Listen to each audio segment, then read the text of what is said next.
বন্ধুত্ব আমাদের ব্যস্ত জীবনে এক ঝাঁক খোলা হাওয়ার মতো, আর সেটা যত পুরনো হয় সেই মিঠেল হাওয়ার স্বাদ তত বেশি মন ছুঁয়ে যায়। আজ আমার সেই রকমই এক বান্ধবীর বিয়ে, সুস্মিতার বিয়ে।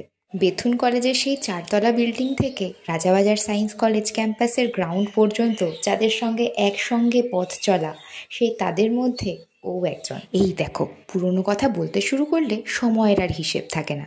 যাই হোক, আজ আবার 5 বছর পর দেখা আমার, সুস্মিতার আর করবী। তাই হাজার ঝড় বৃষ্টি উপেক্ষা করেও আমার ছোট যা রাইকে নিয়ে পৌঁছে গিয়েছিলাম সুস্মিতার বাড়িতে। গিয়ে দেখি আজকের কোণে তো সুন্দর করে সেজে বৃদ্ধিতে বসেছে, আর রাই দেখলাম খুব কমফোর্টেবলি 2 মাসিমণির সঙ্গে মিশে গেছে। চাই বৃদ্ধি শেষে জল সইতে যাওয়া আর গায়ে হলুদ অনুষ্ঠানগুলো অ্যাটেন্ড করে আমরা বাড়ির দিকে রওনা দিলাম। খুব খারাপ লাগছিল বিয়েটা অ্যাটেন্ড করতে পারবো না বলে, কিন্তু রাতেও আরেকটা ইনভিটেশন আছে, সেখানে যাওয়াটাও জরুরি। চলো তবে এখনকার মতো টাটা, দেখা হচ্ছে ইভিনিং ইনভিটেশন ব্লগে।